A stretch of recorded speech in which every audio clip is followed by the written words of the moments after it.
Your mic.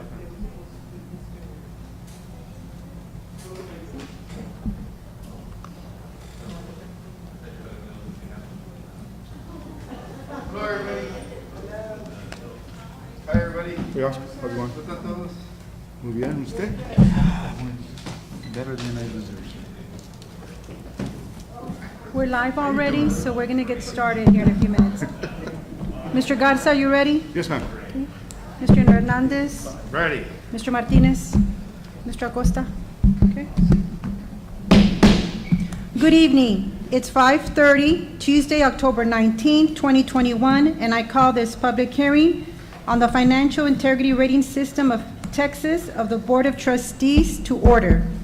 Roll call to establish quorum. Myself, President Rachel Trevino, Vice President Brian Acosta, Trustee Rick Garza, Trustee Pete Martinez III, and Trustee Oscar Hernandez.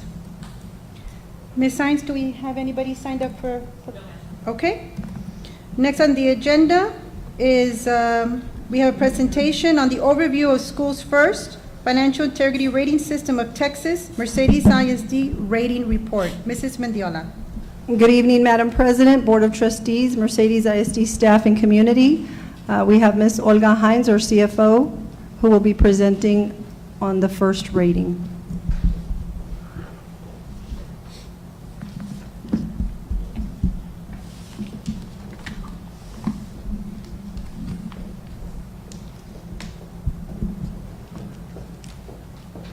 Good evening, Madam President, board members, Superintendent Mendiola, and community members. I will be presenting the first results. FIRST is an acronym for Financial Integrity Rating System of Texas. This is the 19th school year of FIRST. This rating shows that our district is making the most of our taxpayers' dollars, accountable for not only student learning, but also for achieving these results cost-effectively and efficiently. Our district earned the Fiscal Accountability Rating of B, which is above standard achievement for the fiscal year ending August 31st, 2020. There are 20 indicators, and failure to meet the requirements of any of the first 4 critical indicators would cause a failure of FIRST. Our district has met all of the requirements of the 4 critical indicators. Number 1 indicates that we did submit the August 31st, 2020 audit report to TEA by the January 28th, 2021 deadline. Critical indicator number 2 states that the district received an unmodified auditor opinion for the August 31st, 2020 audit. An unmodified opinion means that no corrections were needed in the reporting or financial controls. Critical indicator number 3 indicates that the district did meet all of their debt requirements, such as the bond payments, leases, any loan payments, and they were made on time. Critical indicator number 4 shows the district fulfilled its payroll-related obligations. Those are to TRS, Texas Retirement System, Texas Workforce Commission, and IRS, and they were done in a timely manner. Critical indicator number 5 is not being scored for fiscal year 2019-2020. We now come to the solvency competence indicators 6 through 20. Financial solvency indicator number 6, this is a new indicator this year, measures the percentage change in fund balance over 3 years to see whether the fund balance is declining too quickly. Mercedes ISD increased the fund balance over the 3 years from 2018 to 2019 2020. Financial solvency indicator number 7. This measures the number of days of cash on hand the district has at the end of the fiscal year 2020 for its operating expenditures. The district has 44 days compared to 28 last year. That's an increase of 16 days to cover daily expenditures as of August 31st, 2020. We scored 2 out of 10 points because TEA deems at least 90 days as optimum for the 10 points. Number 8, this is a liquidity measure, and this tests whether the school district had sufficient current assets at the end of the fiscal year to pay off its current liabilities. We scored 2 out of the 10 points because our ratio is 1.2446, and the goal is 3 or greater for the 2019-2020 school year. Solvency indicator number 9 plainly asks, did you spend more money than you earned? We scored 10 out of 10 because the revenues exceeded our expenditures as of August 31st, 2020. Solvency indicator number 10, this is another new indicator for this year. This asks, how accurately did the district forecast projected revenue by comparing the budgeted revenue submitted through PEEMS in October to the actual revenue as of August 31st, 2020. The district was within the 10% variance and received 10 out of 10 points. Financial solvency indicator number 11 also asks, what percent of your total assets are tied up in long-term liabilities? 59.37% of the district's assets are tied up in long-term liabilities. We scored 10 out of 10 points because the standard is less than 60%. We now come to number 12. This determines the district's ability to make future debt payment. Our ratio is 2.56, less than the 4 TEA recommends. Thus, we scored 10 out of 10. This next one is a personnel solvency indicator, number 13. This tests how much does the district spend on administration. TEA has set a cap of 11.51% or less for a district our size, and they measure our size by the ADA, and we fall within the range of an ADA of 1,000 to 49.99. Our ratio is below the TEA cap at 10.93, and so we scored 10 out of 10. The next one is personnel solvency indicator number 14. This determines if the number of staff on the payroll decreased in proportion to the decrease in students over a 3-year period. Our student enrollment did not decrease more than 15% over the 3 years, thus we scored 10 out of 10. Financial competence indicator number 15. This is a new indicator this year. This measures how well the district was able to project ADA for the coming biennium for payment purposes. Our district was within the range, so we scored 5 out of 5 points.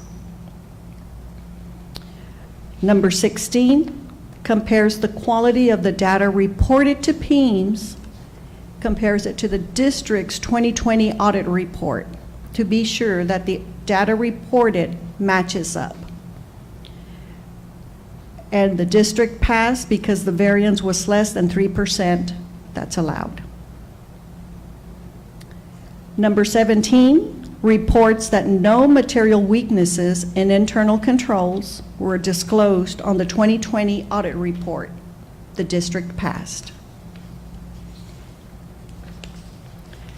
Financial indicator number 18 notes our district was free of any material noncompliance in the 2020 audit report, thus 10 out of 10 points. Number 19, this is a new indicator, and this measures if the district is complying with legal requirements related to financial transparency by posting all required information on the website. Our district is in compliance, so we scored 5 out of 5. Financial competence indicator number 20. This is another new indicator, and it measures whether the school board had the opportunity to consider the impact changes in property values on the finances of the district. This was discussed in the July 21st, 2020 special meeting, thus we passed. Any questions before we move on to the disclosure segment?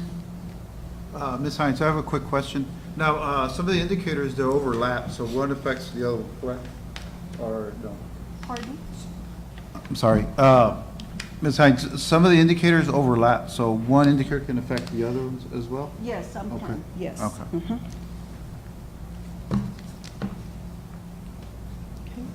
Disclosure number 1, this shows the current superintendent's contract. The purpose of this disclosure is to report all compensation and benefits paid to the superintendent. The superintendent's contract is also available on the district's website. Keep on. And I do have hard copies at the entrance for anybody who would like a copy of this report. And we will also have this report available at my office if anyone wants it, and we keep it for the whole year.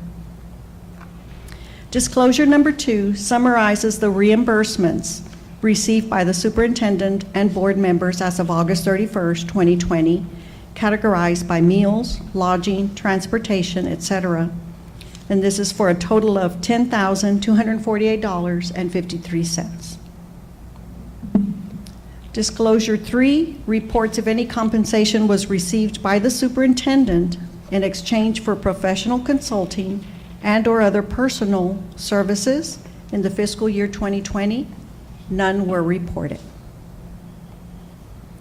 Disclosure number 4 discloses if any gifts with a value of $250 or more were received by executive officers and board members in the fiscal year 2020. None were reported. Disclosure number 5 recaps the dollar amount of any business transactions between the district and board member. Again, none reported. This concludes the first presentation. Any questions?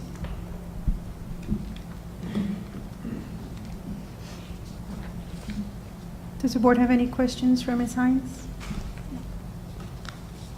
Thank you, Ms. Hines. Thank you. Okay. Okay. Let the record show that Ms. Delgado came into the meeting at 5:31. Okay? It is now 5:42, and I will close this public hearing and continue to our regular board meeting.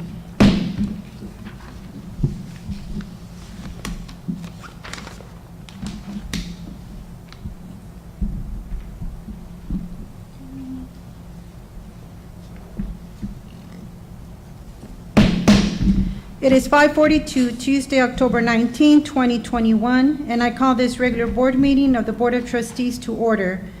Roll call to establish quorum. Myself, President Rachel Trevino, Vice President Brian Acosta, Secretary Lucy Delgado, Trustee Rick Garza, Trustee Pete Martinez III, and Trustee Oscar Hernandez. Please stand for the Pledge of Allegiance led by Taylor Elementary School students. American flag, Eden Bravo. Texas flag, Joshua Acosta. And then invocation by Trustee Mr. Hernandez.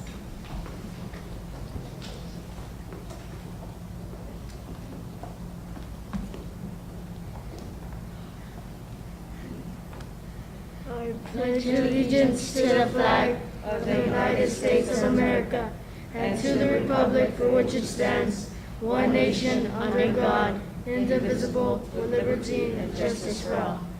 Honor the Texas flag.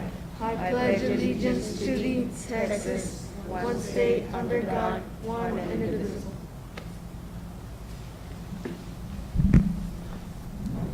Let us bow our heads. Lord, give us the insight to lead with integrity, that our decisions may reflect what is right and good. Keep us from the short-sightedness and the pettiness. Help us make decisions that are for the good of all, and guard us from blind self-interest. Dear Lord, grant us humility to always seek your will in all that we do and say. We ask you, Lord, that we have no malice to none and charity to all. And glory be to you, loving God, now and always through Christ and the Holy Spirit, forever and ever. Amen.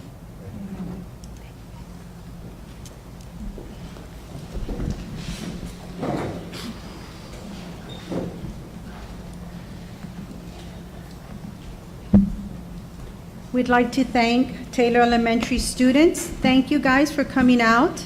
Thank you very much.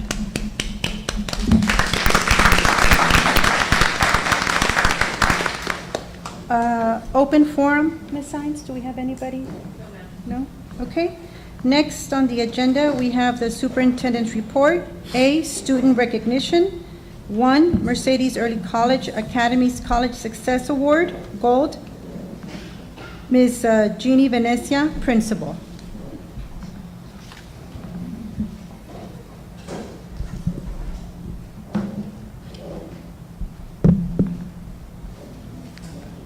Good evening, Madam President, Ms. Trevino, Board of Directors, and Ms. Mendiola, our Superintendent of Schools.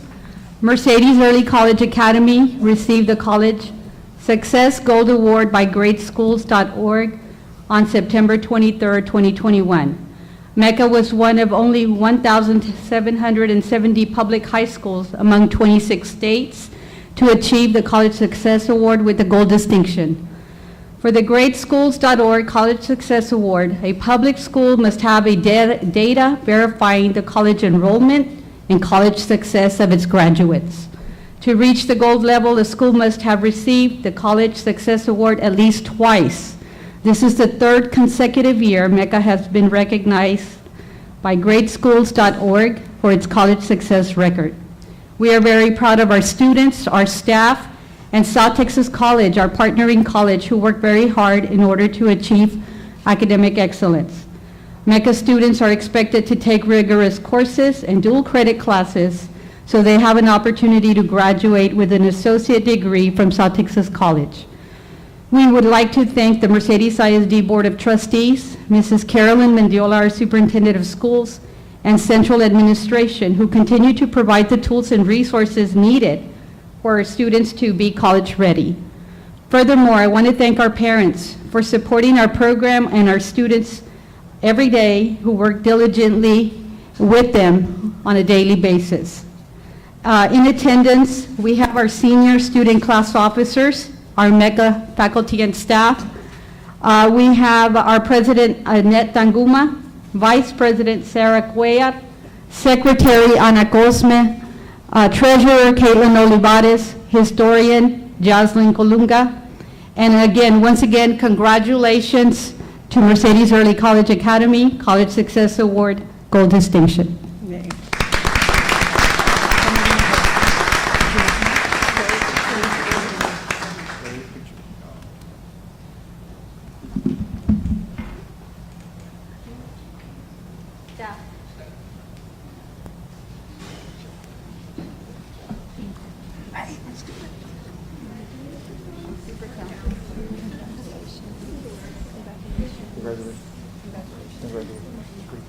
Congratulations. Congratulations. Congratulations. Congratulations.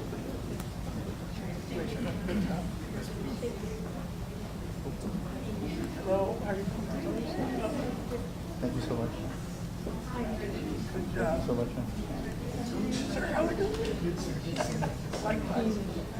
Congratulations. Thank you. Congratulations. Thank you. Congratulations. Thank you. Congratulations. Congratulations and thank you. Congratulations and thank you. Congratulations and thank you. Congratulations. Thank you. Congratulations. Thank you. Congratulations. Thank you. Congratulations. Thank you. Good job. Congratulations. Congratulations. Thank you.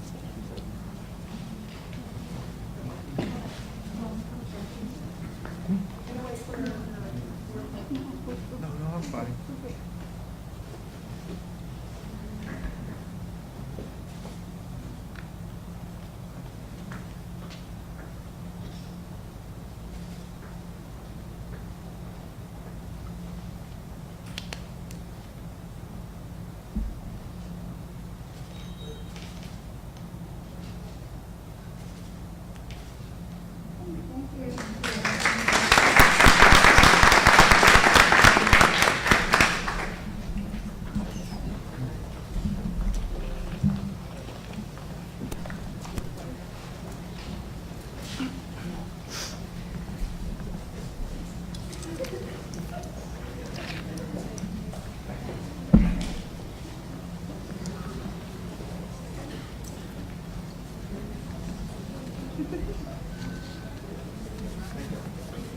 Congratulations. Thank you.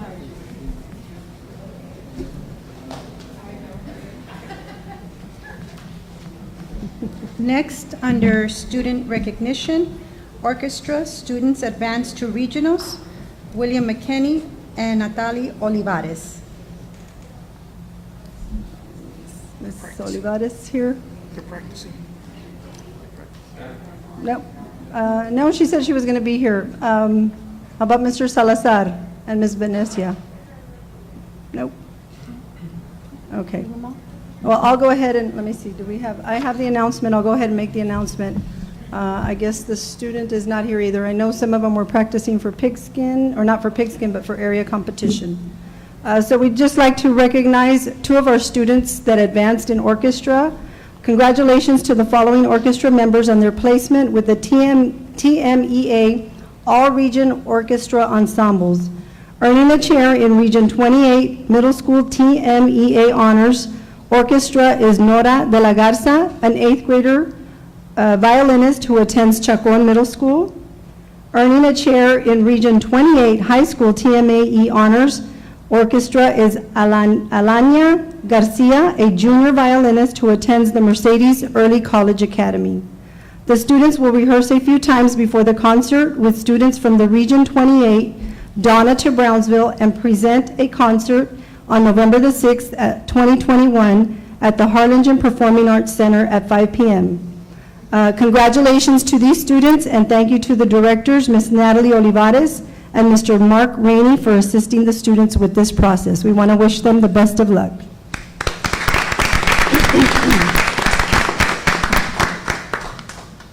Okay. Next on the agenda, B, presentations. 1, beginning of the year results, boy and high impact tutorials hit by Dr. Nancy Castillo.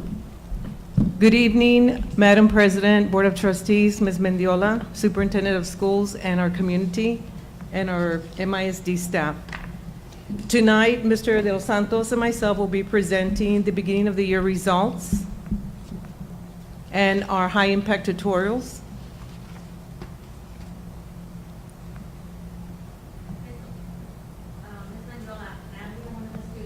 Yay! Oh, that's right, we started before time. Okay, well, I've already made the announcement, so do you want to announce who the student is? Ms. Olivares, come on out, come on over. Thank you. This is Chacon 8th grade student Nora de la Garza. She auditioned on October the 2nd for the Region Orchestra, and she made it, and here she is. Thank you, congratulations, we want to wish her the best of luck. You want to step forward so we can take a picture?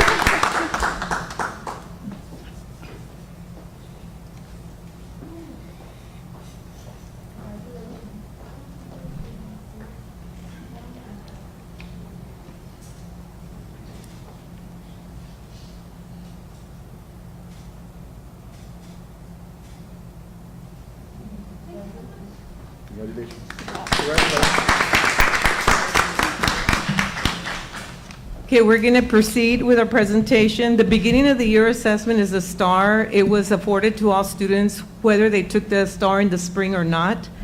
Our principals decided to have all students take the test. Of course, some students that are enrolling late did not have an opportunity, but they have been already tested. Those percents are not in the bar graphs. So if you take a look at the chart there, you have the beginning of the year, grades 6th through 8th. So if you were a 6th grader, you took the 5th grade BOY. And the blue bar is the approaches, the red is the meets, and the yellow is the masters. So our 6th graders who took the 5th grade math at approaches were at 35%. And as you can see, those scores are very low. And it's expected, it's across the state of Texas, and I'm sure everywhere else. In reading 5th grade exam for 6th graders, their score was at 55%, and this is overall in our district. 5th grade science, 36 at approaches. Our 7th grade took the 6th grade exam. Math was at 27, reading 45%. Our 8th grade took the 7th grade math, reading, and writing. The math was at 37%, reading at 58%, and writing at 44%. The next slide. So our freshmen took the exam for 8th grade STAR from last year. And so the 8th grade in math were at 18%. And keep in mind that some of these students took Algebra 1. So those students are already taking the second level sequence class, so they're not aggregated into that percent. Our reading 8th grade scored at 27%. Our science scored at 26%, and social studies at 18%. Those are our current freshmen. The next slide. Our next slide is our 10th, 11th, and 12th grade. So our 10th grade took English 1, 18%, and you'll notice English or Algebra 1. I'm going to move into that one because that is the score that the freshmen take, but they are sophomores, scored at 12% approaches. Biology was at 31%. Our juniors, who would have normally taken the English 2, scored at 17%, and our seniors took the U.S. History. That's a test they took in 11th grade, scored at 48%. Next slide. So we do have a lot of work to tackle in front of us. Our principals are working diligently, as well as their faculty, administration, to ensure that the students are going to be placed in extended day tutorials and so forth. So I'm going to have Mr. De Los Santos present that plan. Good evening, Madam President, Trevino, Ms. Mendiola, Superintendent, board members, and everyone in attendance. I'm going to be discussing I'm going to be discussing what strategies, interventions that we're going to be implementing with the district. I'm the Accelerated Learning Coordinator. And on our first slide, we have multiple tabs, and our first tab that we have there is the extended instructional time during the day. So there's multiple components now that the state and the federal government placed on school districts, and one of them is, maybe you've already been presented with, is House Bill 4545, and that's where the BOY came into play at the beginning of the year assessment. That was supposed to be used for students that did not test at the start of the previous year, and it was also to be used as a diagnostic tool, which is what the district utilized it for. And you heard Dr. Castillo say that every student was given that BOY at the beginning of the year, so that we can get a baseline, so that we can actually begin to structure and build our intervention processes. So first was, of course, the extended instructional time during the day. With HB 4545 being dropped on districts at the 11th hour in late July and the beginning of August, our campus administration had to go back, and we knew that we weren't going to be able to do it before, after school, and Saturdays alone. So they went back and they looked at their master schedule and looked at and modified their master schedule and modified their classes and their rosters in order to create periods that the kids could be cycled through and receive interventions. And not all campuses were able to do it, but some were. And so that was the extended instructional time during the day, pretty much block components for tutorials. On the second bullet, you'll see provide high dosage tutoring. So after that was done, we moved into the HIT program. That's what we call it, the high dosage tutoring, high impact tutoring, before and after school. I met with campus principals and their administrative team that they have on campus, reading coaches, math science interventionists, counselors, deans of instruction. All these individuals were on board as far as looking at the data that we currently had from the beginning of the year assessment and figuring, okay, what is the program that we need to be successful in closing the learning gap? And so that was done, meeting with them, discussing that, looking at the modified master schedule, and then coming up with a plan to offer before, after school, and Saturday camps. The third tab you see there's the Acceleration Academies. That's for Saturday. So that's also built into that second tab. That was also another initiative. Looking at the data, looking at the need, they decided on how many Saturdays they could implement with their schedule. Also taking in mind participation from staff. We wanted to make sure we had retention. We didn't want to have burnout. And so every campus created their own structure as far as what they needed. And then the fourth bullet you'll see is the high quality summer learning opportunities. That's to be determined. That's something that we look at in spring. Once we see the data from the BOY, once we see the data from the first, second, third, 6 weeks, 4, 6 weeks, et cetera, local assessments, checkpoints, then once we identify the need there, then the summer program gets built. So that'll also be another initiative.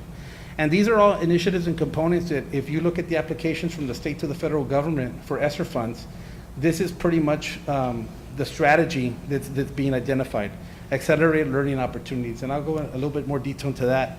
And that's why you see there in parentheses, create more time for learning, because that's the only way to replace lost time is with more time. Is that the second slide? Oh, yeah, student prioritization. Okay, so this is just a brief review of the different components we have. This year, I think everyone that's working within the school district is dealing with an atypical school year and situation. And especially when we're looking at tutoring or high-impact tutoring, we're dealing with 3 different components now this year rather than 1. The first tab is the need-driven. That usually would begin at the beginning of the school year. When we come back, campus administration identifies students from the previous year, their scores, their data, and starts to address those needs after school, usually would begin in September. And then we move into curriculum-driven. Those are students that are dealing with issues currently in the regular day, in the current content that they're being delivered. That curriculum-driven instruction and that recruitment usually starts after the first 6 weeks. That's when they start to identify students that are failing and have issues. And then you move into universal. The universal student, that prioritization, that's something that we used to, I don't know if we still have it in policy, but Mercedes in the summer, if you weren't on reading level, you had to go to summer school. And so that would be an example like of a universal policy. Now, the state took care of that for us, and they have HB 4545. So any student who did not test or failed the STAR has to get 30 hours in each content area. So when you look at a 5th grader last year that didn't test, they are now at the junior high, and that junior high has to provide them with 30 hours in reading, math, and science. And so that's 90 hours total for the year. So that would be an example of universal. Those are the 3 models that we're dealing with right now, currently in the year. And some overlap. Current participants that are actually participating right now. Okay. There we go. Current participants that we have right now have in blue HB 4545 and then high impact tutoring. And so you can see that those that have been labeled by HB 4545, that's a requirement from the state. That's a legal requirement, it's a House bill. It's something that we're gonna have to address every single year. The high impact tutoring, that's a combination of both. You have credit recovery, you have the secondaries working with retesters, you have already teachers that are bringing in students after school for direct tutoring on current content in the school day. And so you can see the numbers there. Those are gonna be increasing. Those are the numbers that we've recruited, made phone calls, and have parents coming in. And I can tell you that we're in our 3rd week of operations, and we have a high turnout. We have a high turnout from teachers, which we're very thankful for, and we have a high turnout from students, especially at the secondary level. Currently at the high school, I think we've already surpassed 200 students daily, and that's core, no enrichment. So those are great, outstanding numbers. We've never seen those before, even when we had ACE. So that's really good that we have that sense of urgency, not only amongst our students, but parents as well, too. And then this is just a brief overview on the program compliance and operations. We're dealing with different type of strategies, different type of prioritizations, but we're also dealing with federal funds overall. Regardless of the program and what it's called, whether it's HB 4545, high impact tutoring, or T-class, which we'll be introducing later, those are all federally funded and driven. So the requirements or compliance requirements, I listed some of those there. These are some of the documentation that we have to store and save. I think it's 5 years, just to show that we're in compliance. Parent, student applications, staff applications, campus schedules, students test data. There's a bullet list of all this documentation that has to be kept. We have to track the students how many hours for HB 45. We have to track the students for under HIT, the high impact tutoring, how many days. All that information, payroll, et cetera, has to be stored and staffed, stored as well. And this year's a little bit different because we have to do pre and post test data. So it has to be very focused, and it has to be intentional. And we have to show progress as well too. On the operation side, you can see this is something it's a program that's being modified as needed, but this is currently what we set as a calendar. Fall semester started on October 4th with students getting direct instruction, and it's going to run to December the 16th. The spring semester is from January 17th to May 19th. And then for the days of the week, we're operating Monday through Thursday and Saturdays. And the hours fluctuate depending on campus bell schedules, but we start in the morning from 6:45 to 7:45 for some campuses, not all. And we operate from, it says 4 to 5:45, but really it's 3:15 to 5:45. 4 o'clock is when the teachers come off contract. And then the core classes that we're currently offering right now between grades kinder through 5th is 65 total core classes that are being offered daily throughout the district. And for grades 6 through 12, it's 56. And like I said, we're still working on recruiting more students, and we're actually going to work in cohorts and cycle them through, since there's such a large number of students that we have to service, over 60%. We're going to work in cohorts. We bring them in Mondays through Thursday, Monday, Tuesday, or Wednesday, Thursday. And then once we see that they're progressing, that they've met the requirements and we're within compliance, then we'll bring in the next group and we're moving forward like that. But I'd like to say, like I said, it's unique that this year we were able to get off the ground. The start date for most districts, like with the federal funding, was in January, and we started in October. So some of the additional T-class programs that we haven't implemented yet is because they have January start dates. And that's something totally different from this, but we're ahead of the game here in Mercedes, and everybody was all hands on deck. Campus administration, all their staff, the business office, federal programs, Dr. Castillo, Ms. Mendiola, and of course the board support too, because the community should know very well that you've made a large investment in closing the learning gap, and that, like I said, is something to be proud of. And I know that everybody is working diligently and very hard, and I expect nothing but positive results at the end. I think we're going to be very successful and work as hard as we can we have 3 years to close the learning gap, and we're going to make a huge dent, I think, in the first year. We'll do it in year one. Yes, that's right. That's the goal. You got to set high. Is there any questions? Mr. De Los Santos, just on Saturday tutorials, how Yes, many, what is the average number? How are Saturdays looking? Saturdays, we haven't started those yet. Those are going to Okay. get started in November. Okay. Yes. What are the hours for Saturday? Saturdays are usually, we typically run from 8 to 12. Anything longer than 12 in the past historically has been difficult. Too much. But usually 8 to 12 works very well as far as participation with students. Staff will come in a little bit earlier. Staff hours will be 7:30 to about 1. We have, at 12, they stop instruction. 12 to 12:30 would be lunch, and then we dismiss. So that's why the staff stays till 1 to make sure that everybody gets picked up or on the bus properly. Dismissal. Great. Any other questions from the trustees? I certainly do. Yes, sir. Mr. Los Santos and Dr. Castillo, thank you so much. A very professional presentation. I really enjoyed looking it over the weekend. But I do have questions. Yes, sir. And being a math teacher, of course, and when I was reading, I was thinking about the special pops, the emergent English learners. And I just wanted to put this on the record, making sure that we're addressing those issues. Because it seems to me like in my past experiences being a school board member, it seems to be like, and I'm not addressing the issue here, I'm just thinking about the past where some of these kids were marginalized. And it's on the record, it's on the proof, okay? But you're assuring us, I guess, to the board that, Ms. Mendola, we are addressing the issue with All the special special pops? pops, yes, sir, all special pops. Okay. Definitely, Yes, sir. definitely. Any other questions? No?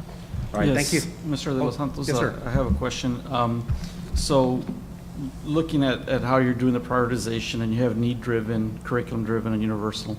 So you identify students that are need-driven. How do you go about, let's say a student is, needing, more tutoring in an area like, let's say, math and English.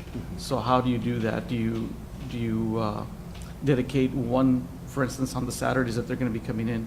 Are they going to be focusing on one subject? Is it divided? Okay, great question. How do you meet the needs of those students that are deficient in multiple areas? In multiple areas. What we did was, this year, is we created an educational plan, and every single child got one. Okay. And so what that was is that we went back and we looked at the tests that they did not take. If they took the STAR and they failed the STAR, using that as our baseline for the needs driven. If they took the STAR and failed the STAR, the specific standards were identified in that educational plan, and it was filled out by the teacher of record of the current year and the current administrator. Like, let's say for that 5th grader, they went to 6th grade now.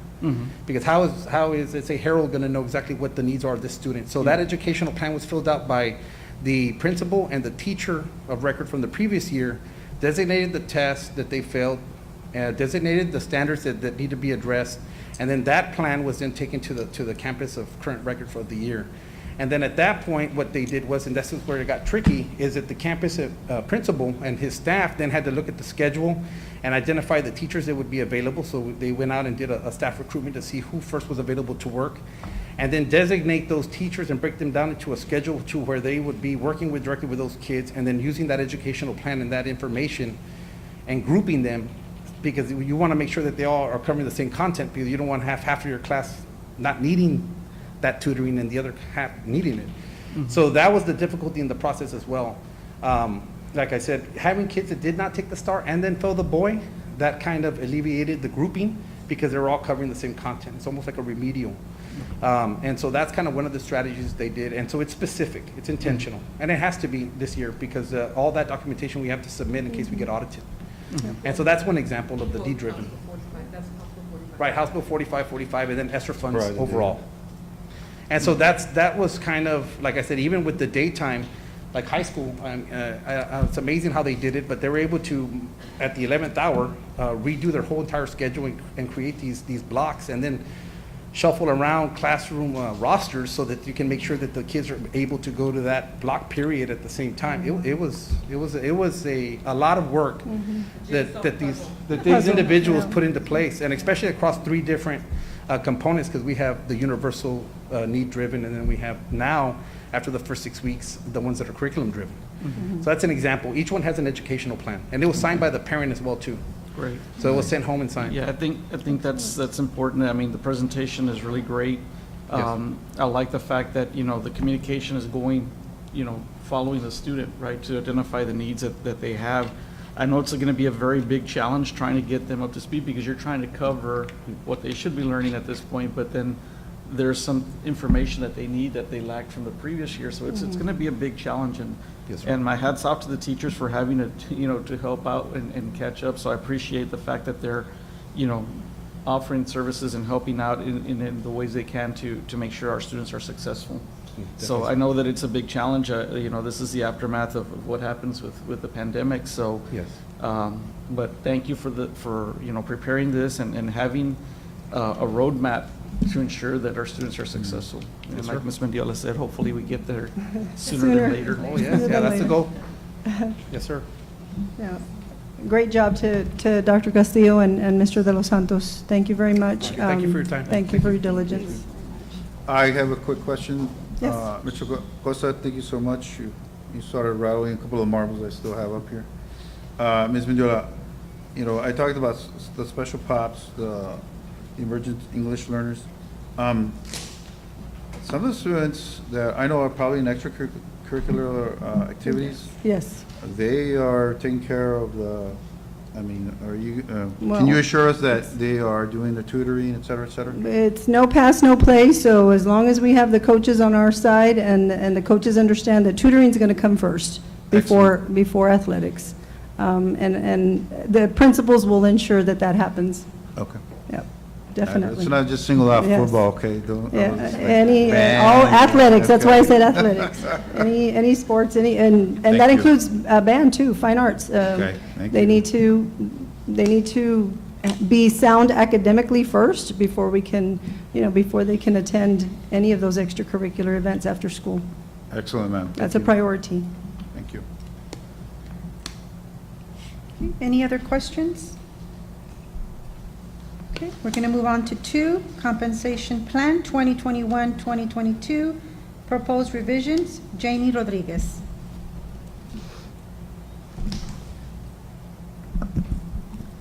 Thank you. Good evening, Madam President, Mrs. Mendiola, Board of Trustees, community, and staff.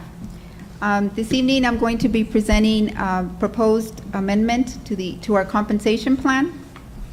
I'm going to go over the changes. We have some additions and some deletions to the plan, and they are in red. I'm going to start on page 12.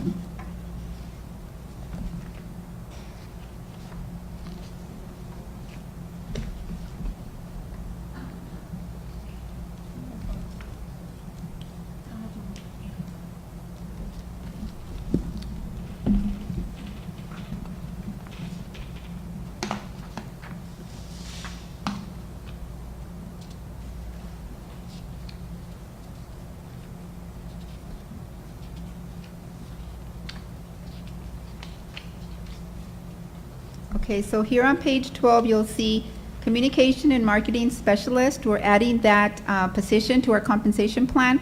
And of course, we just hired Ms. Daisy Espinosa as our communication and marketing specialist. She was the one taking pictures. Okay, and then if you want to proceed to page 15, here we're simply making a correction.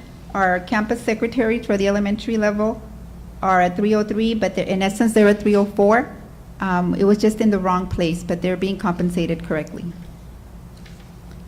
On page 16, we're simply changing, it was 187 days, and we deleted that because the correct number is 197 days for the SPED, Student Support Services Specialist. On page 17, we have inventory clerk at the maintenance department. That's an existing position. It was just not placed on the compensation plan. Now it is. And then we're moving from pay grade 406, our licensed and certified auxiliary personnel are being moved to 407, and that's based on a TASB recommendation and to make them more equitable or more to market level. And then on page 18, I'm excited about this. We are proposing a $20 increase to our substitutes. We are needing to recruit, and we do it every day, but I think the $20 increase will really help. Non-degreed substitutes will go from 65 daily to 85, and all-day degreed from 75 to 95, and then the full-day certified from 100 to 120. Then on page 19, we're simply adding information on extra duty pay for our ACE program. We had taken it off because we didn't get the ACE grant for district-wide, but we do have it at JFK. So we do need that information on there. And then on page 20, we're increasing the head track coach stipend to be equitable with the other head coaches. And that's, okay, I'm sorry, on page 21, we're also making a change to the critical area master electrician. We're providing that stipend through the CTE program. The CTE chair will now have a stipend, but no additional days. Do I have any questions on these proposed changes to the compensation plan? I have a quick question. Yes, sir. Ms. Lewis, on page 18,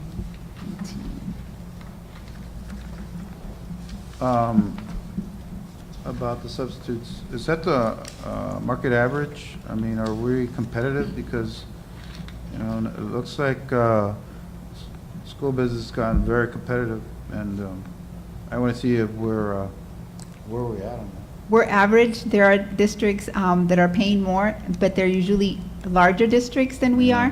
Right. And so I think baby steps, I think this is a good start for us to get additional substitutes, because I know the campuses are always calling and asking me, we need more substitutes. So I think this would really help. Okay. That's good. Good news. I have a quick question to Ms. Mendiola. Yes. I understand that we rely a lot on TASB, right? Yes, sir. Is every time that we change this, is there a cost to the No, school sir. district? No, sir. A lot of the times, for example, the auxiliary staff that TASB did that study for us, it was brief. It took them, probably 20 minutes to do it for us. And, but if there's anything more in depth, then Yeah. yes, there would be a fee. Oh, okay. But no, And part of that, Mr. Hernandez, is because they already have all our information. Okay. right. No, I'm just And- and, curious about it. 'cause- Yes, and on that note, I do want to mention, and I don't think I mentioned this to the board, but the salary study that we had conducted, and I believe the stipend study, those two studies, am I correct, Janie? We were Yes, ma'am. reimbursed because we are a Project Rise district. So that was about $20,000. Correct. Give or take a few thousand. And all that money was reimbursed back to the district because we were part of Project Rise. So basically, the studies were for free. So we were very happy about Thank that. you. We were very happy. And Well, we pushed thank for you very another much. study, and then, They I don't know if said they no. got it. They said no. So, correct me if I'm wrong, it goes back to 199? It goes back to general, yes, sir. Yes, sir. Any other questions? Good news here. Thank you. Yes, ma'am. No, ma'am, just a comment. On behalf of the substitutes, I really thank you for that, for this change. I know that they help a lot. They Yes. help our Yes, teachers, yes. and so therefore it helps our students as well. But we really do need to take care of those.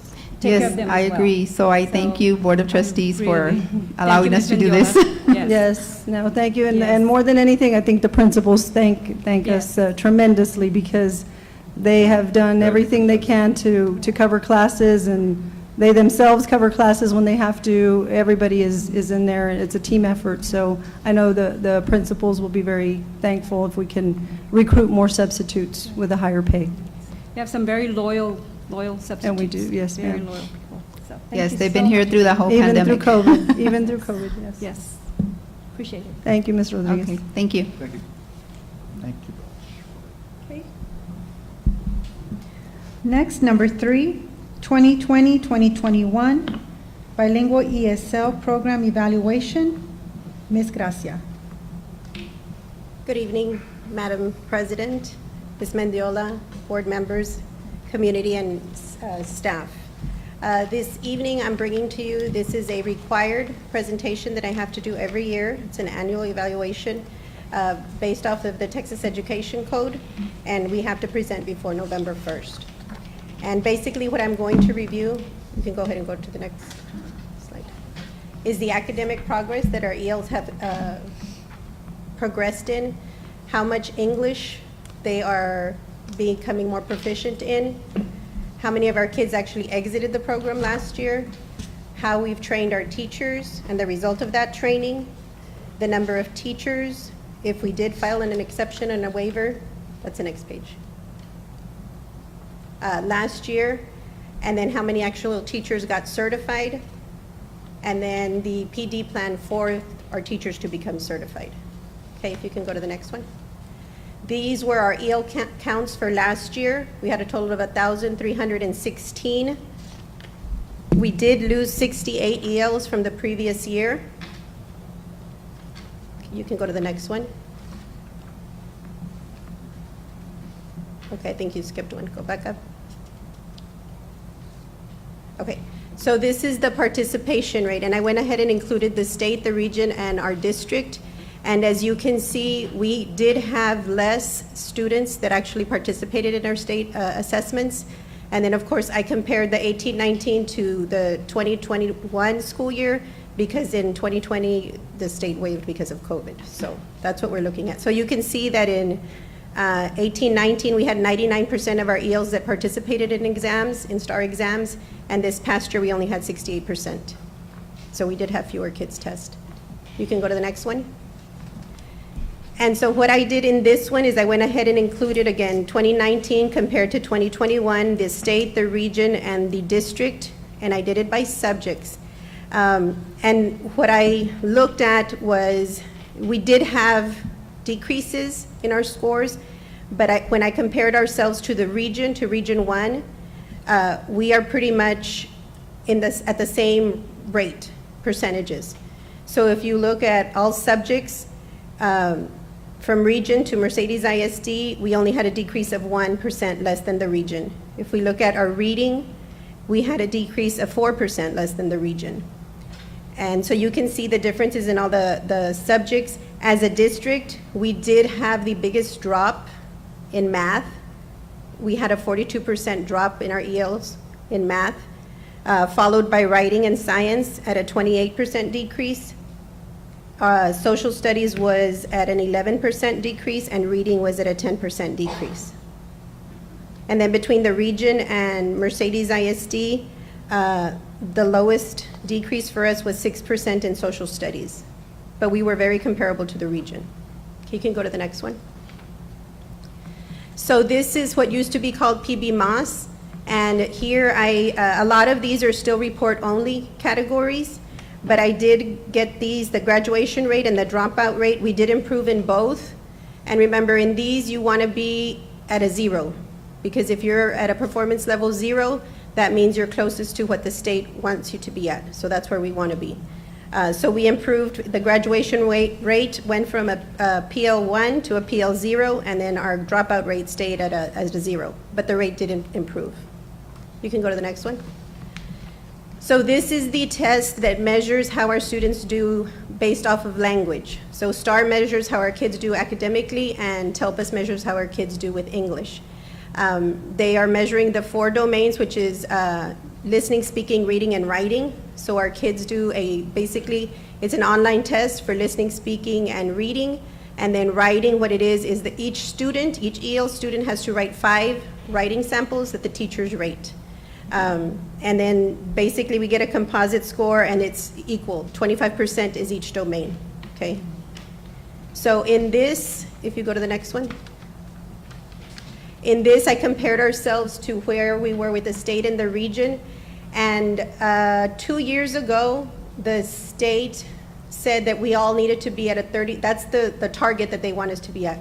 36% of our kids need to either have advanced one proficiency level in the composite rating, or they needed to have gotten already to the advanced high level, which is the goal, okay? As you can see, the state was at 46%, the region was at 45%, and we were along with the region at 45%. You can go to the next one. Okay, this next one, what I did is I showed you by campus. And by campus, last year we only had 2 campuses that met the TELPAS target, which was at 36%. This year we had 5 of our campuses meet the target. So Hinojosa, JFK, Chacon, and Harrell, they actually outperformed the region and the state, and Mecca did meet the target as well. Okay, next one. So what this is, at the end of the year, every campus has an LPAC committee, and we have to review how our kids do in all their assessments. This is what the state gives us to determine whether or not the child is able to be taken out of the bilingual or ESL program. And basically what they're looking at is how did the kids do in their TELPAS test, which measures language. They need to be at advanced high in each domain. And this changed, I want to say this is our 3rd year with this change. And this is difficult for our kids to get advanced high in each domain. The other thing is they have to pass their STAR reading test or their English 1 or 2 EOC. And then the teacher basically has to say that the student is ready to be exited out of the program. So these are the 3 criteria that they have to meet. So if you go to the next page.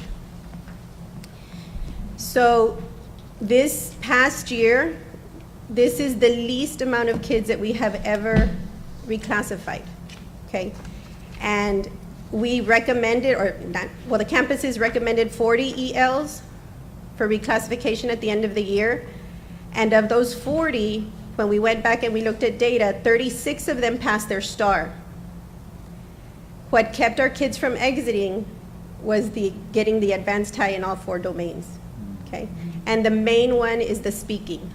The speaking domain, the students are tested. They're being recorded by a computer. They see a writing prompt, and basically they're talking in English, okay? And that's how they get rated. And so we've been working at that for the past 3 years because it's difficult for our kids to do that. First of all, they were never used to being recorded. So we are slowly working at that, but that was what kept us from exiting more kids. Okay, the next one. This is a requirement of Title III. I do have to have required parent trainings. Last year, because of COVID, all of these, the majority of them were done virtually. We sent out the links through the students' email for each of our EL parents, and we did automated calls. We did actually have good turnouts in all of them. And I also have to thank our clerks and our administrators at the campus because they helped call parents, they helped remind the students, or make announcements, so thank you to them. We did have good turnouts. And a lot of these, I forgot to mention, were more geared towards virtual learning because we brought in a lot of programs to try and help our kids because a lot of them still were at home. The next one is the PD that we provided to our teachers. And the same here, we brought in more programs that were online for our kids. And then on the bottom, we do have to report that 335 staff members were trained. You can go to the next one. And the impact basically of our PD that we had last year was we continued to try and get our teachers aware of how to differentiate their instruction for their ELs based on the students' proficiency levels. This is a requirement. And of course, always sharing more strategies for our teachers to make content comprehensible and build academic vocabulary. Okay, go to the next one. So these are the 2 models that we follow. In elementary, we do the early exit model. And in secondary, we do the pull-out model. And the early exit model is just basically that we're teaching our students in both Spanish and English at the lower levels. Once they get to 6th grade and up, then we teach them in English, but we provide the sheltered instruction supports. One of the changes that was made in 2018 was that now all our ELAR teachers have to also be ESL certified. So that was a big change for us. We've slowly been getting more teachers certified, but initially that was a challenge. Okay, if you can go to the next one. So if we have teachers that are not certified, either bilingual or ESL, we do have to complete an exception or a waiver by November 1st. It's only valid for 1 year. I have to create a comprehensive PD plan as to how we're going to get the teacher certified. 10% of the state bilingual funds do have to be kept aside or utilized just to get teachers certified.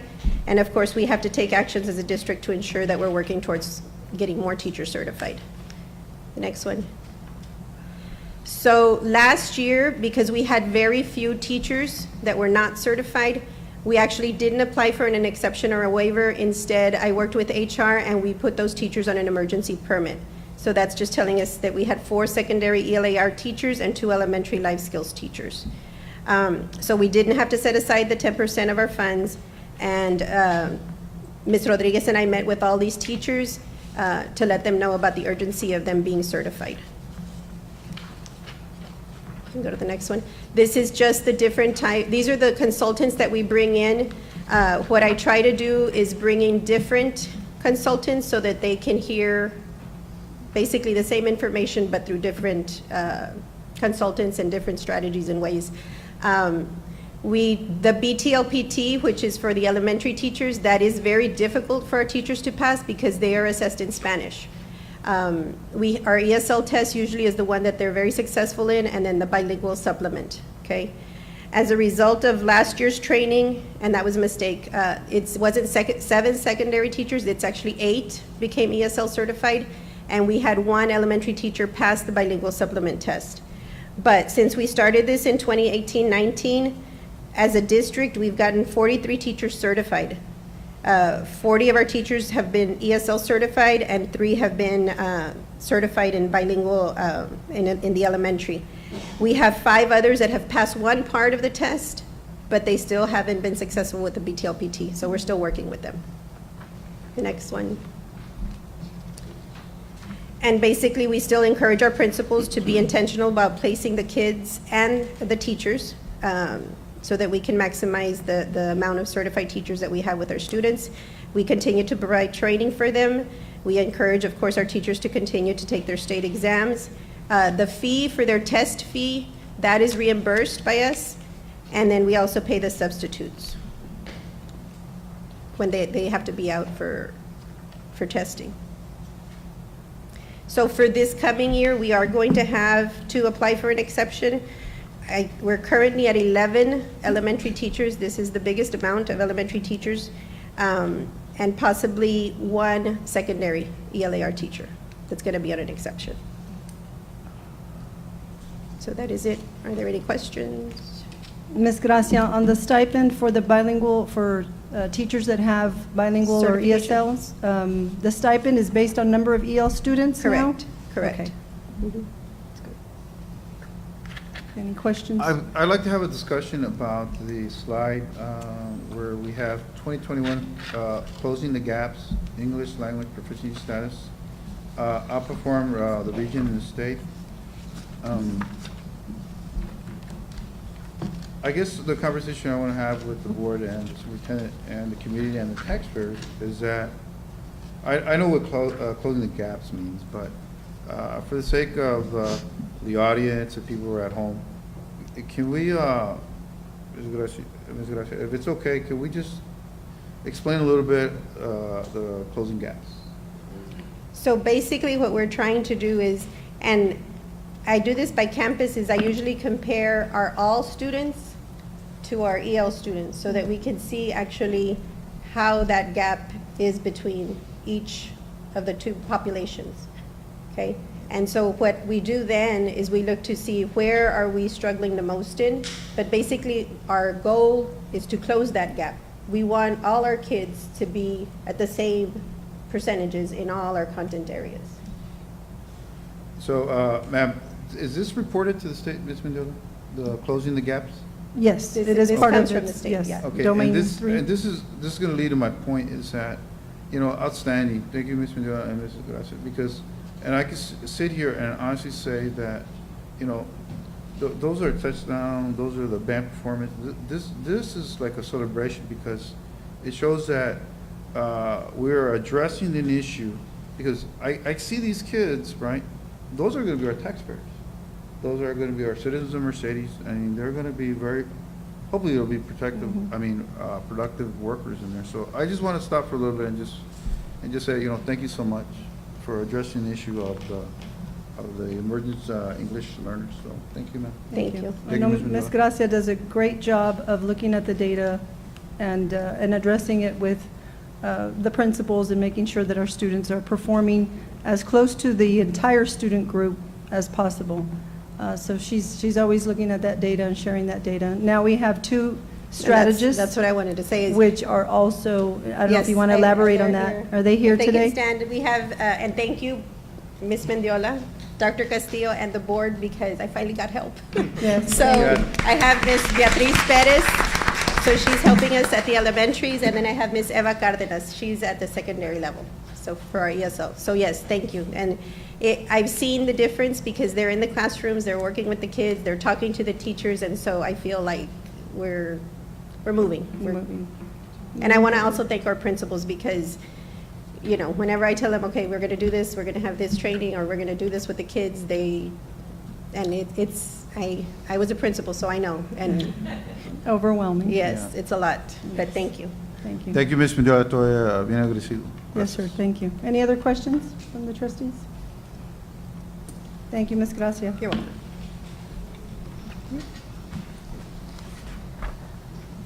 Next is number 4, Animal Science Lab Update, Ms. Debbie Winslow. Good evening, Madam President Trevino, School Board members, Superintendent Carolyn Mendiola, MISD staff, and community members. An update on the Animal Science Lab. The farmhouse project is terminated due to excessive costs for county requirements, the inability to modify building structure for handicap accessibility, and building was unable to comply with city and county fire codes. So, my current plan is to convert the agricultural classroom and offices into an animal science lab at the ag farm. And if you look at the new layout, you're going to see that there's 1, 2, 3, 4, 5, 6 different areas there with the white going in between each one of them. The first area to the far north side or the right side will be where we'll have the labs with the microscopes and all that. Mr. Herrera and I are going to look into just putting like an opening there to make like a wall, so that way the kids can go back and forth into that room. And thank you, Mr. Herrera, for working so closely with me on this project. And the classroom is the bigger area where you see the desks and stuff, and then you have the hallway. That middle part, that silver thing, is the hallway, and then you have a like a computer room that will become the storage, and you'll see how we've moved everything. And then we have a women's restroom and a men's restroom, and then we have another storage area. Okay? We're going to have the lab areas will be the microscope. If you look at that and at that plan, if you go back to the plan, the microscope will be in that first section along with the poultry candling, and we'll have the meat processor and evaluation in the classroom along with the veterinary science and the livestock medication and storage. We're also going to have the food part. We're going to bring the barbecue pit where the the ag department made, and we'll have that set up so that they can learn how to cook wildlife and do all that. So we're trying to keep all the components that we wanted in there. The only thing that we could not keep in there because we don't have the room in the area is the dog grooming. But hopefully it will come later. But as of right now, that's the only thing that we could not keep in there because it takes a bigger area. We'll have to have ventilation, and we'll have to have, is that it? Yeah, it's a little bit. Okay, so this is what it looked like when I walked into this deal. And it had, you know, of course, we don't have any flooring in any of those classrooms due to the fact that, you know, we had 3 or 4 inches of rain out there. Not inches, I'm sorry, feet of rain out there. And so we never put a new floor in because we had flood after flood after flood.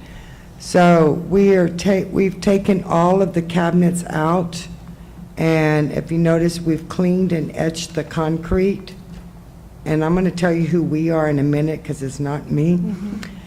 And we first coated the stain. We still needed the second coat and the ceiling, but that was just the first coat of the staining. So we're going to stain the floors so that way if we get water in that area again, we're not having to pull up floors. We'll still have the flooring there.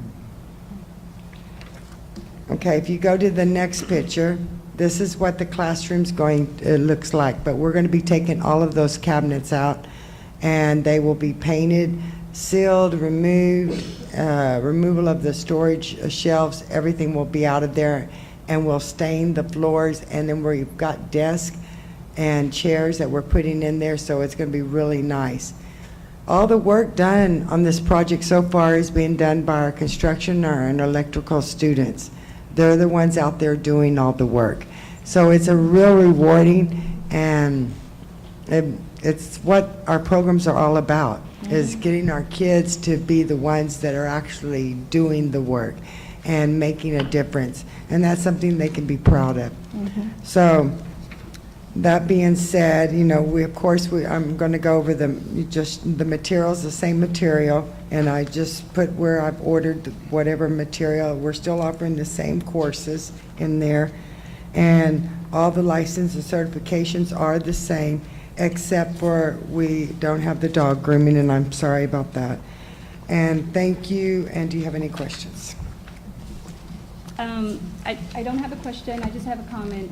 I appreciate the ownership that by getting these students involved, because they will, one, they will take pride in the work that they do, and two, that will move on, that will, you know, they will spread the news to the other, they'll share the information to the other students and even young siblings for them to start to join. And thank you so much for that. And this project will be finished and completed before I exit the district.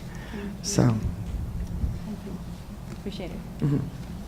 Thank you, Ms. Winslow. Thank you to the students and to the teachers for assisting us. And Mr. Herrera, thank you so much for your work.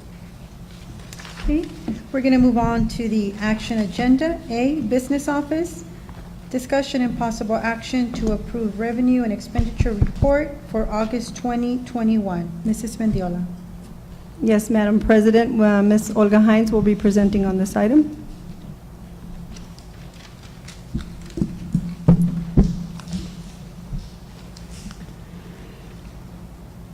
Good evening. Before you are the August 31st, 2021 financial statements that are currently under audit and which will be finalized in the next 2 months. The fund balances presented in these reports closely reflect the financial condition of the district as of August 31st, 2021. However, since the audit is ongoing, audit adjustments could slightly change these balances. The 2020-2021 revised budget is reflected on the first column. The next column reflects the actual expenditures incurred in the fiscal year and the last column shows the unexpended budget remaining. Below, the last row shows the unaudited fund balance at the end of the fiscal year. The general operating fund balance is estimated at $11,331,952. Above that number, you will see that the fund balance increased by an estimated $6,113,290. The fund balance is broken down among child nutrition, which has a fund balance of $458,000, and the general operating unassigned fund balance is $10.9 million, for an approximate fund balance total of the $11.3 million.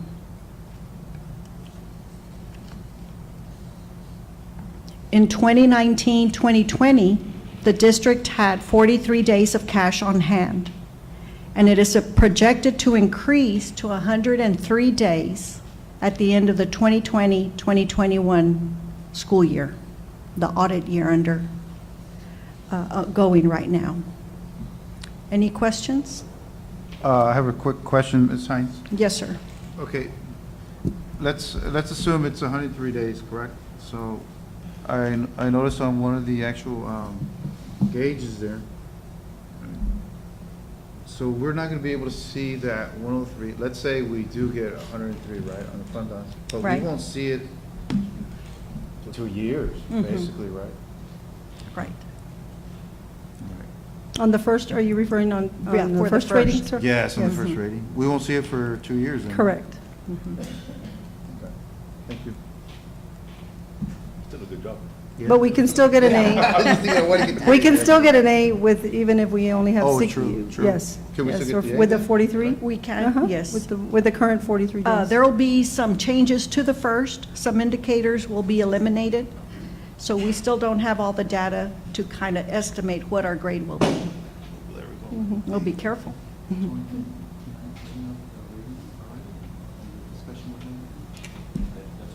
Okay, Yes. I was gonna ask you, Ms. Mendola, Ms. Hines, and I should have asked, but, so, how are we doing with the ratings? Do we have a rating already? I mean. So this is should we the wait? official, Actually, yes, should we it wait? was the B. The B When is would I ask you? official. Okay, the B. It is, and also something that Ms. Hines did not mention, but I think it's important to note that the rating, our rating from 18-19 was 60 points, I believe. Yes. The score, I'm 60 sorry, the points. score was 60 points, and it went up to 84 points. So that's a 24-point gain in 1 year, which, you know, I commend the business office for their diligence and oversight. And we were lucky last year, since you're talking about comparing the years. The 60 last year was a C, so we had a C. A 60 this year is a D. Yes, so. And had it been 1 point less, it would have been an F back in 18, Right. and 50, anything lower than a 60 is an Right. F. So we're definitely moving forward. Right. Well, I just got a comment then. I gotta commend the board, those tough decisions, the superintendent and Ms. Hines and the staff and the business office. You know, Thank you. Your team was steadfast on it. So, you know, because I gotta make a comment because, you know, well, I can't speak for the whole board, but I did make a contract to the taxpayers. And I specifically made that contract with the taxpayers. And I got to commend the board, you know, and the superintendent and all the staff. This is teamwork, you know. Take care of the house, take care of the funding, you know, because, you know, now I can see the board of trustees, you know. And you know what? I'm not the most elegant speaker. I never profess to be the great speaker, but, you know, really deep down, guys, I go, this is what it's worth. I mean, to actually say board of trustees, that I think now the committee can say, you know what, we trust the board, you know, because they are looking out for the best interest of the school district and the funding. So, man, this is fantastic. So, thank you so much. Great team, great team. Thank you, sir. Any other questions or comments? Okay. Thank you, Ms. Hines. On the next page, we have the special revenue funds, which are the federal funds. And the majority of these funds work on a reimbursement basis, which means that for every dollar spent, TA sends a reimbursement. The only exception is the special co-op, the special ed co-op fund, which shows an increase of $27,608 to fund balance. The small increase means the member contributions exceeded the expenses by that amount. The page that follows is the debt service fund, which shows a slight increase to fund balance of $84,000 for a total fund balance of $291,000. Despite COVID-19, the district did not see a decrease in tax collections. We will continue monitoring the tax collections during this school year to observe the after effects of COVID-19, if any, have on the payment of taxes. Next page, the internal service fund group. That consists of the print shop, workers' compensation, and unemployment funds. It will have a decrease of $102,000 to its fund balance. The workers' comp fund decreased by $163,000 to have an ending fund balance of $345,000. And the unemployment fund increased by $62,000, ending with a $294,000 fund balance. And that makes up the total of the $638,812 on the bottom line. Lastly, in the fourth year as self-funded, the health insurance fund will have a $893,671 fund balance, and the decrease of $440,000 is due to increasing claims. Any questions? Yes, Ms. Hines, I was going to ask you on the cooperative where there was an overpayment by the members. Is that going to be reimbursed back to the membership of that organization, or do we keep it and just keep going We'll forward? just keep it, since Okay. it's a small amount. And then, like in the past years, you remember many years ago, we did distribute it and among the members, which is Mercedes ISD and Santa Maria. Okay.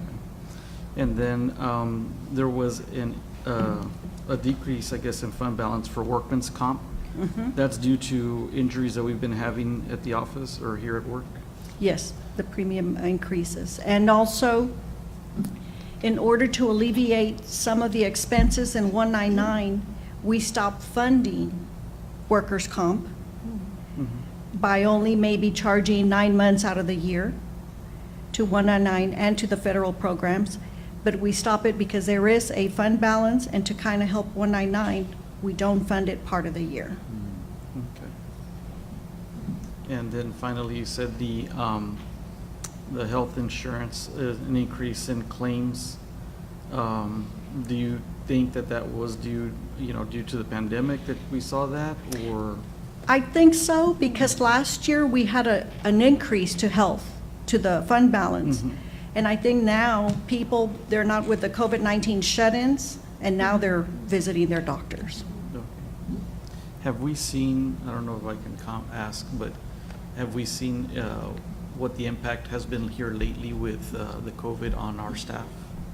Has there been an increase in numbers, decreased students? Not with staff, minimal staff. It isn't, we have it on our dashboard on the website. I believe 3 staff. Students were. So it's kind of yes. dwindling. Okay. Students is a little bit different, especially with the little ones. Yeah. Okay. Thank you. Thank you. Thank you, Ms. Hines. Madam President, administration is recommending approval of revenue and expenditure report for August 2021. Okay, may I have a motion, please? So moved. I have a motion from Mr. Garza. May I have a second? Second. I have a second from Mr. Acosta. Any discussion? All in favor say aye. Aye. Aye. Aye. Aye. Any opposed? Motion passes. 2, Discussion and possible action to approve 2021-2022 Budget Amendment Number 1, General Operations. Mrs. Mendiola. Ms. Hines will be presenting on this item as well. Okay. Again, good evening. As presented in the September board meeting, the student enrollment had decreased, and the budget was based on revenue generated by 4216 ADA. Based on the current enrollment, our ADA will come closer to the 3862, resulting in an estimated budget adjustment of $2.4 million. This reduction in revenue will be presented in two amendments. The amendment before you is decreasing current budget by $1.7 million. Any questions? I certainly do, and thank you for hearing me out, Ms. Mendoza, because, you know, correct me if I'm wrong, but we were expecting that many that were gonna not show up to school, or? No, sir. We projected an enrollment of about 4,600, and right now we're at about 4,400. But our ADA is also, we need to take into account, because regardless of the number of students enrolled, if they're not in school daily, that's where we lose ADA. So because of COVID and quarantining students and all of that, obviously that's going to impact our average daily attendance, which has been on average at about 90, on a good day, about 92%, on a bad day, about 88%. So again, I mean, the other districts, I think, are feeling this, and we're still hoping that TA has some type of hold harmless. I just want to have this on the record, because I did have a conversation with you, and I want the taxpayers to know, and the community of Mercedes we're aware of it, and you have addressed the issues already, and you're going to have a plan for us, so that I'm very appreciative about it. Now, I do have a question with you, Ms. Vidal, because it says the rationale to decrease budget due to ADA loss. That's understandable. Remove budget for positions funded under ESSER for librarians and nurses. Reduce expenses on vehicle purchases and maintenance projects. That caught my eye, and I'm looking at the 1.7 million. I'm going down the line here. So I'm just a simple farm worker. Can you elaborate a little bit about that?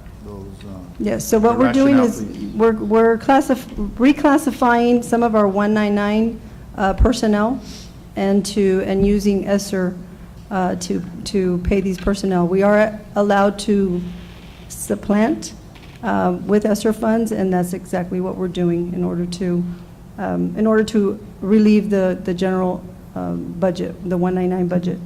Likewise, we had initially planned on upgrading some of our white fleet. However, we're going to, we're going to hold off on that, not entirely, because we do need to upgrade. We had planned on, I believe, 5 vehicles. We're going to reduce that to 3 for our maintenance department. Well, this leads to another point. The librarians and nurses, but the grant, ma'am, it's only 3 years, correct? That is correct, sir. So I'm concerned because we're going to have to visit this again, correct? That is correct. Every year, we will continue to revisit it, as every year we revisit staffing. And we look at our numbers, and we look at our staff, and we make sure that as enrollment decreases, that we continue to not fill positions through attrition, and obviously not add positions as well. Well, one of the clues to me when investing, right, is you got to sort of look at the future a little bit, right? But, so on the 3rd year, the 4th year, what if we have another drop of, heaven forbid, another? We're not going to wait till the 3rd or 4th year. We will revisit this every year. Well, we revisit it weekly. I get a weekly report from PEAMS of our campus enrollment numbers by classroom, and I keep an eye on that. HR keeps an eye on that as well. So we continue to look at our classroom numbers. So as far as teaching staff, we are, I think we're pretty much where we need to be. Our classroom sizes are good sizes. They're not too large, but they're not too small either. So we're good with our teaching staff as for now. Because we did have a hiring freeze in 2020, and we had a hiring freeze last year as well. Yeah, because, I'm a real picky about this because, I mean, we should be going forward, and that's what I'm worried about, you know, in the past, but greatest confidence in the business office and Ms. Villar on this one, so, okay. So, I have another question I was going to ask. So we see the impact of the 1.7 million, but I noticed that you mentioned about the ESSER funding for those positions in particular. This 1.7 has already taken that into account. In other words, that those positions have already been transferred Yes, sir. to ESSER, but we're still seeing an impact of 1.7 on our budget. No, we are, can you answer that question, Olga? We have not moved those positions yet. We are going to, in order to save, in order to Yes, that's why we're amend. doing it in 2 amendments, because we need to stabilize our payroll a little more with changes and everything, and so then we will, that's why we're putting a little bit of it right now, 1.7 worth, and then the second, another amendment, we will finish with the 2.4 after reclassifying and reviewing the numbers for this new school year. Okay. So some staff had Yeah, already just- been reclassified. I'm sorry to interject, Mr. Costa, but I don't think I've ever seen anything like that. That's why I had a concern about, you know, and thanks for bringing it up, Mr. Costa, because I don't think I've ever seen anything like that. But, you know, if legal's okay with it, and the business office is okay, and Ms. Miguel's okay, hey, all right, I'm okay with it. Well, these are the ESSER guidelines.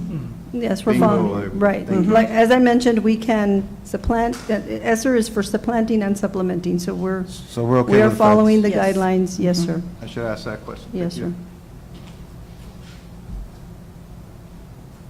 sir. Any other questions?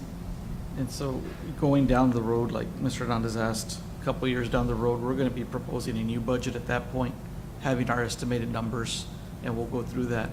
I know that here, since you've been here, you've been kind of looking at the budget. Yes, sir. And your staff has been looking at the budget to make sure that we are in line and not going, exceeding whatever's been proposed, following the numbers. So I appreciate that. That's probably, you know, part of the reason why we've seen an increase in the fund balance. So thank you for that, and then just, you know, remain diligent over the budget to make sure that we stay within our means. Thank you. Thank you. Anything else? Thank you, Ms. Hines. Madam President, administration is recommending approval of the 2021-2022 Budget Amendment Number 1, General Operations. Okay. May I have a motion, please? I so move, Lady Chair. I have a motion from Mr. Hernandez. May I have a second? Second. I have a second from Mr. Acosta. Any discussion? All in favor, say aye. Aye. Aye. Any opposed? Motion passes. Thank you. Thank you, Ms. Hines. B, governance. 1, board president announcement on board continuing education hours. Okay, for the record, let it be noted that the following board members have met and exceeded their requiring training: Brian Acosta, Oscar Hernandez, Rick Garza, Eddie Howell Jr., Pete Martinez III. The following board members have scheduled training to timely complete their required hours: Rachel Trevino on cybersecurity and child abuse, Lucy Delgado, orientation to the Texas Educational Code. Okay? Does that have to be, we can just move on, okay. C, human resources, discussion and possible action to approve revisions to 2021-2022 compensation plan. Mrs. Mendiola. Madam President, administration is recommending approval of the revisions to the 2021-2022 compensation plan as presented earlier by Ms. Rodriguez. Okay, may I have a motion, please? I so move. I have a motion from Mr. Hernandez. May I have a second? I second it. I have a second from Mr. Garza. Any discussion? All in favor, say aye. Aye. Aye. Any opposed? Motion passes.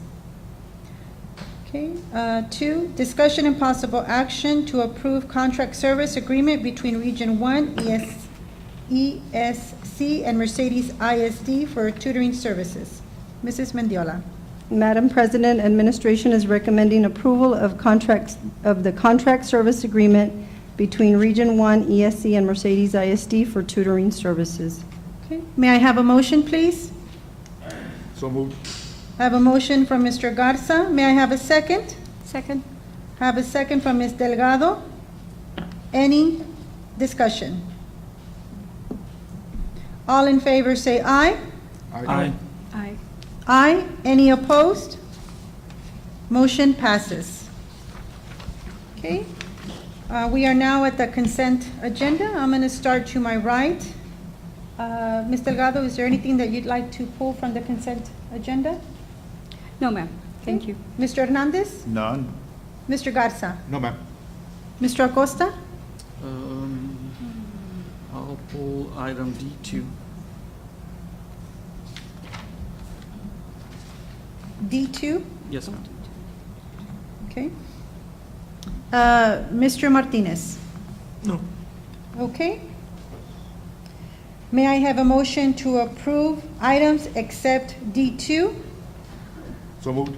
Second. I have a motion from Mr. Garza and a second from Mr. Hernandez. Second. Any discussion? All in favor say aye. Aye. Aye. Aye. Aye. Any opposed? Motion passes. Okay, Mr. Acosta, D2, discussion and possible action to approve donations to Mercedes ISD.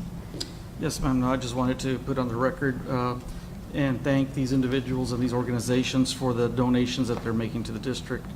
Commissioner David Fuentes for donation of backpacks, Food Bank of the Rio Grande Valley for COVID-19 emergency funds, and the United Way of South Texas for emergency needs for our students as well.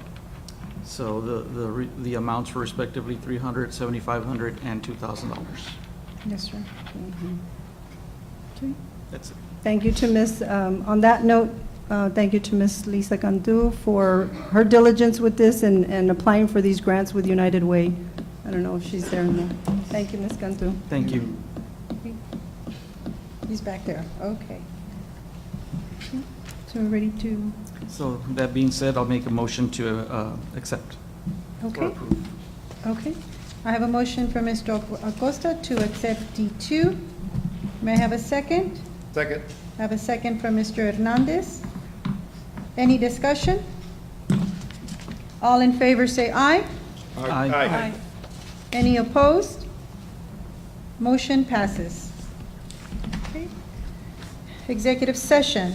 A, personnel pursuant to Section 551.074 of the Texas Government Code and attorney consultation pursuant to Section 551.071 of the Texas Government Code. 1, resignations, terminations, appointments, evaluations, reassignment, duties, and discipline of professional, paraprofessional, non-contract employees, teacher substitutes, and substitutes for maintenance, transportation, and cafeteria department.